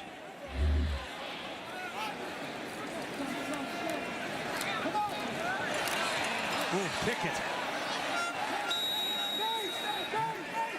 Gave him a pretty good pop. Yeah, he did. It was a nice, we call that a jerk route, kind of comes up. You can break in or out there. I mean, you look at this chains right now. I get you're up 1. I thought we might have some aggressiveness coming. Well, you got Crum, too, who's a really good short yardage quarterback. They'll kick it away, though, to Grant. You know he's dangerous.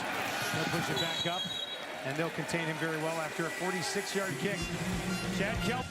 A lot of great plays, a lot of big moments. A lot of big plays that they just missed on both ways. Bingo. We'll see who can complete it. Empty back set here for Kelly. Got it away. And Common went up and got it. That's his 3rd catch of the ball game. Goes for 7 yards, and it'll be 2nd and very manageable here. Yeah, Dustin, I'll say this right now. It's a 1-point game, just under 4 minutes. I like to talk with the inner dialogue as a player, whether you're on offense or defense, but I used to go, I honestly would you talk to yourself during the game, and I'd say, you could have told me, if I'm on the Argos right now, we'd be down 1, the ball on our own, 26, 4 minutes left, under 4, at the Percival Molson Stadium. There's nowhere else in the world I'd rather be. Very dramatic guy. Hey, I like it. Send it up big. Here's Kelly, far side, one-on-one coverage, and that one too far. Was looking for Coxie. Coxie never really had a shot at that one. He's just got 2 catches in the ball game. And another near miss. I believe it's a bit of a double move, kind of out and up. We're looking right there. You got your one-on-one coverage. Got a step. The ball's there.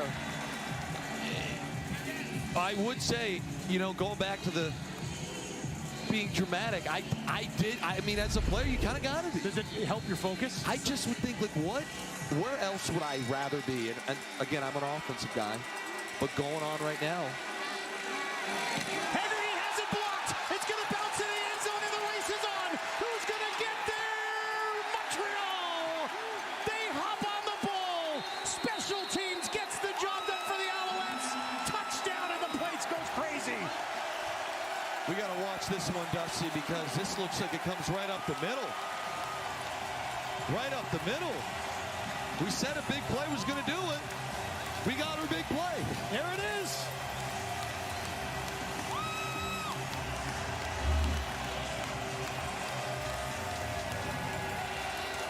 So first off, I want to talk the technique of blocking. A lot of times you want to shoot your arms high when you're blocking a punt. You want to take it right off the foot. That's what they teach. And it's an unbelievable block because sometimes when you're free like that, you get excited, put your hands up. This isn't a field goal. They drive the punts. Take the ball off the foot is the coaching point. Clearly that's been coached. The Argos right now, special teams wise, you missed 2 field goals and now you give them 7 points. You did have the big return, but this is going to haunt you. Listen to the crowd here in Montreal. Maltos Diaz for an 8-point lead. That is up. Oh! And he misses it. Wide right. She knifes in here, and then we get a twist action, and we've got 1, 2, 3, 4 guys to pick up this 4 guys to the left, and we simply don't do it. We kind of abandon here. Some sort of miscommunication. You see the twist action happen, and it's called getting skinny for Alway. That's what they say. Knife in there and get skinny. It's a great block, way to take it off the feet, but this should have been protected. It's not that complex of a rush, kind of a, let's call it day 3, day 4 scout team look, and we just kind of caught sleeping, and it's a massive, massive miss. Grant takes it on the one hop at the 5. Right up the middle.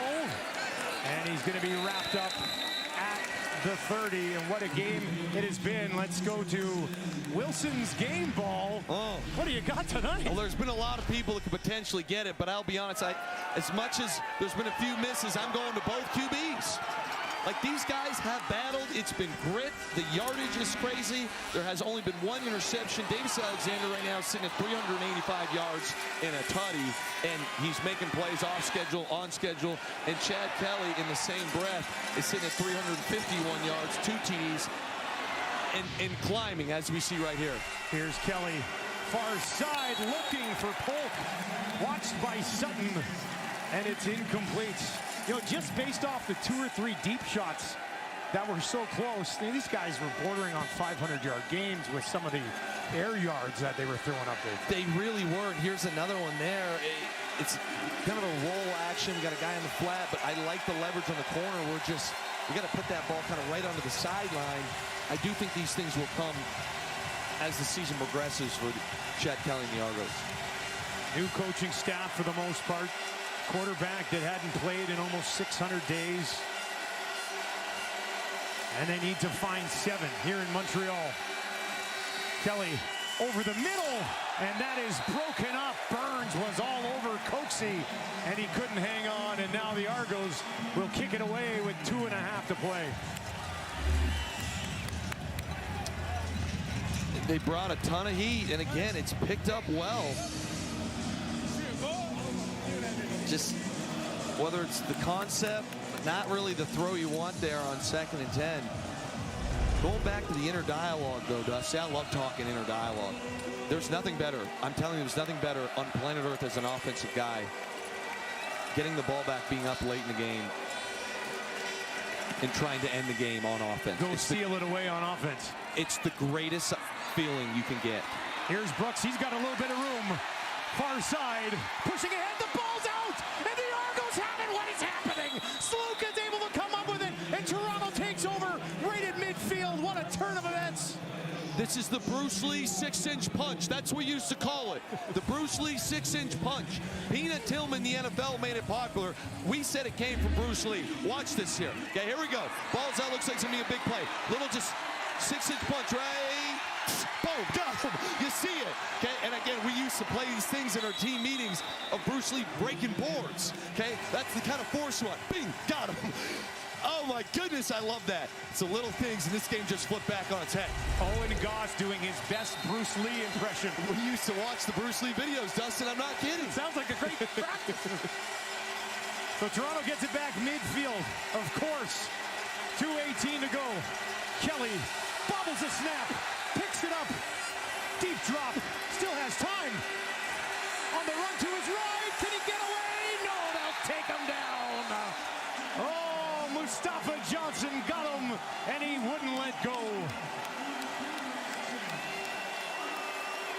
Dustin, this was like cue the circus on this bad boy. Not a great snap. We could have caught it. We drop it, and it's just. I mean, this is third grade recess. We're just playing. Coming off the big play, that's a tough pill to swallow to lose 10 yards on a drop snap and a sack. It's loud here. 2nd and 20. Listen to this place. Kelly, pressure, right in his face, near side, has Ungerer. Ungerer's got midfield. Not much further. Back beyond the original line of scrimmage, 11 yards. And 1:44 on the clock. The crowd will ramp it up again as the offense stays on the field, 3rd and 9. Welcome back to the CFL. This is electric. Chad Kelly. I'm just taking it in right now. This is electric.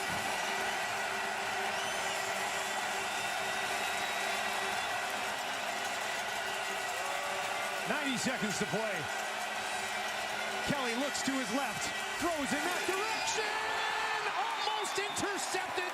Callis could have ended it right there, but he drops it. Turnover on downs. Montreal will get it back. Either way, they were going to take that ball. And now the Argos got to play some defense in a hurry. The percent chance that this gets completed is very, very thin. Obviously, it's 3rd and 9. Everyone's sitting. We're sitting. We're sitting. And we get under this. So we basically have to... I'm not sure where we can fit that ball in there. That is almost a touchdown the other way if we kind of get a hold of this. And they're very fortunate. Let's put it to you that way. Davis Alexander, couple of turnovers both ways in this game. Start this drive to maybe seal it away. Oh, they're going to go deep right away. One not. It's Philpott. Philpott to the 20. One man to stop him. He'll get to the 10. Breaks the tackle and scores. Touchdown Montreal. Philpott fabulous again. And the Alouettes seal this thing away.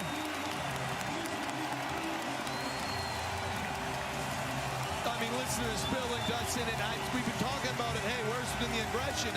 The aggression is back. Okay, and it's awesome what happens here. You get an extra alignment in. Everyone thinks you run the ball. Of course, we go cover 0. Once again, no safety help over the top. And Philpott on a one-on-one versus McFadden, and he just simply takes the other side of the field. That is putting the dagger in someone. When you're calling a play and you call that, you dial that up in that situation, it says, I'm sending a statement. We're not trying to grind this thing out. We're trying to kill you. Finish it right now. And that's what they did. 56-yard strike to Philpott.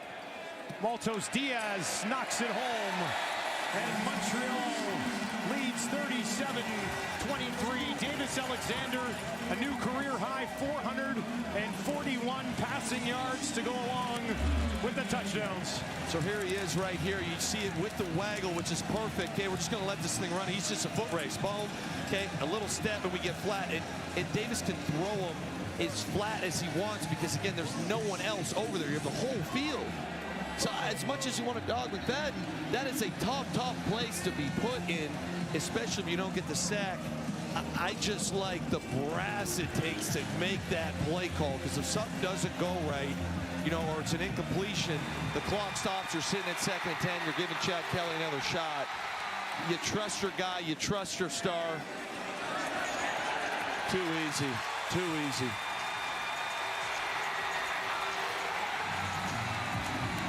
Oh. Good night. Put him to bed. Tuck him in, big fella. Enjoy the trip back down the 401 to Toronto. Sure, they're flying, but you get my point. Blowing kisses as well. No shorter, just swag from that young man. The quarterbacks have combined for over 800 yards passing in this game. Here's Janarian Grant. He'll take it out just beyond the 25. By the way, Philpott, 193 yards on 9 catches and 2 touchdowns. That's a pretty solid night, huh? That'll do. I'll take that stat line. Number 26 on our TSN top 50. Maybe we had him too low. I think there's an argument for a lot of guys might have been a little low on that list. It's pressure putting that list together, man. I lose sleep over submitting my list. But Snead had a massive week last week, 163. Philpott goes off for 193 this week. Jared Stern's got 114 Jared Stern's been a star tonight. Kelly drops this one off. There's a bright spot for the Argos tonight. There's a few of them, but I think you have to like what you've seen from Sam Hickstaff. Yeah, and again, when you go and watch this thing, you're playing a team that was in the Grey Cup last year. This is a absolute great, well-formed team, speaking about the Alouettes, and you miss 2 field goals and give a punt block for 7. 2nd and 5. Into the hands of Common. And that'll be a first down for Toronto. Of course, time certainly not in their favor here. 15 more yards for Chad Kelly. Common's had himself a nice little night tonight. Yeah, for his first game. Yeah. With a group of pretty talented receivers around him. Kelly steps up in the pocket, down the field. And once again into the hands of Common. Emporia State, as you mentioned earlier. I always holds every record at Emporia State. Yeah, I could see that. The way he's playing tonight, that would make sense. That makes sense. He's a pretty good ball player. Chad Kelly needs 1 more yard to go over 400, and we're going to have dueling 400-yard games. Kelly gets it away right into the hands of Polk, and that'll do it. 400 yards passing on both sides of the ball tonight. As Toronto marches down the field late, but down by 14. Yeah. We're back to the cover 0 game there. I don't know about all the risk, but it's their final timeout.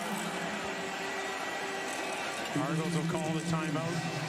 Chad Kelly, for having not played since November of 24, looks like he's going to pick up where he left off, and where he left off was a pretty good CFL quarterback. Yeah, and when he turns this film on, I think as an offensive unit, they're going to obviously be upset. Lost the game, but there is a lot of meat on this bone still. A lot of things they can tighten up. Again, as much as it stings to lose, and there is no moral victories in this at this level, there is a lot of inspiring things you can take from this film.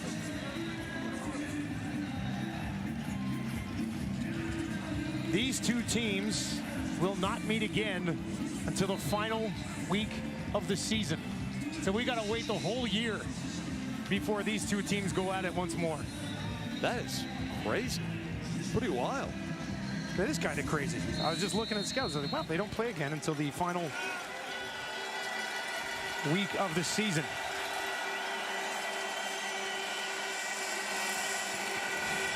Here's Kelly. Dumps it out. Mital's got it. He's had himself a pretty good game, and he'll get out of bounds with Callis all over him.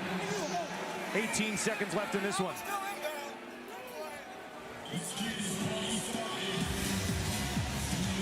Can't ask for much more than the Argos and Alouettes here.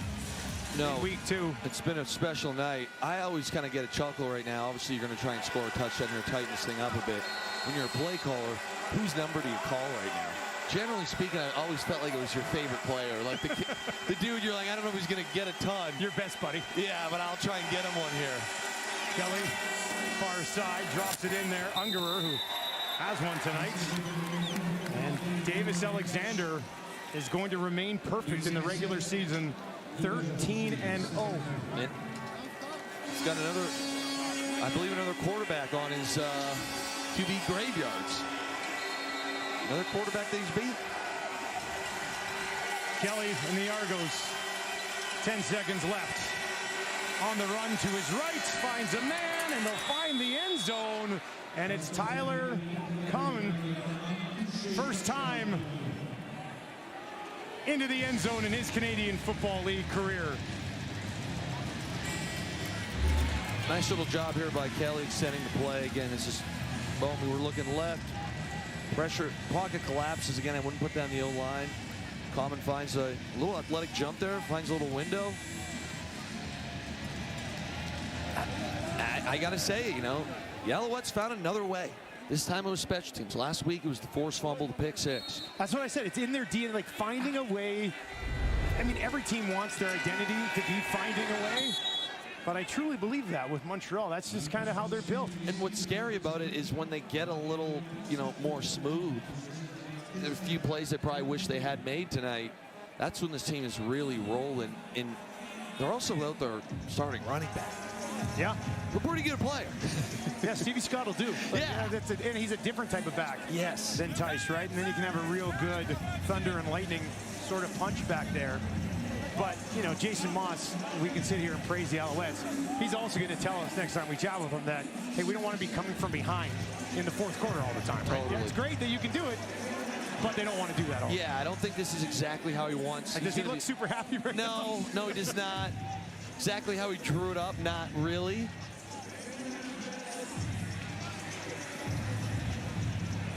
Look at him, he's locked in. They're just still competing. 886 passing yards tonight between Kelly, who's got 445. Davis Alexander's at 441. Lived up to the hype. Did this quarterback battle on Friday Night Football. Now, of course, the Argos could complete the onside kick, get it, find some space, and run it back for a touchdown, right, Luke? That could happen. Crazier things have happened on planet Earth. If that happens, you're going to have to slap me to wake me up because I'm going to pass out. Yeah. If that happens. Almost 1,000 yards of total offense in this game. That is hung up there. Onside kick attempt. And that one will be grabbed by the Montreal Alouettes. And that will essentially seal the deal here tonight in a 37-30 thriller. 996 total yards of offense tonight. I wonder how they teach those. In the NFL, obviously, you can just fair catch it. So I wonder if they do like the rugby style. Let's see, watch Philpott here kind of kick the knee up to protect himself. I'm not sure. Yeah, like leading with the knee kind of thing? That's how I would teach it. I see the rugby guys do that. Takes initial contact onto the knee as opposed to the body. Yeah, you don't eat one on the rib? I'm not sure. Davis Alexander, perfect in the regular season. 13-0 as the Montreal Alouettes once again find a way to get it done and improve.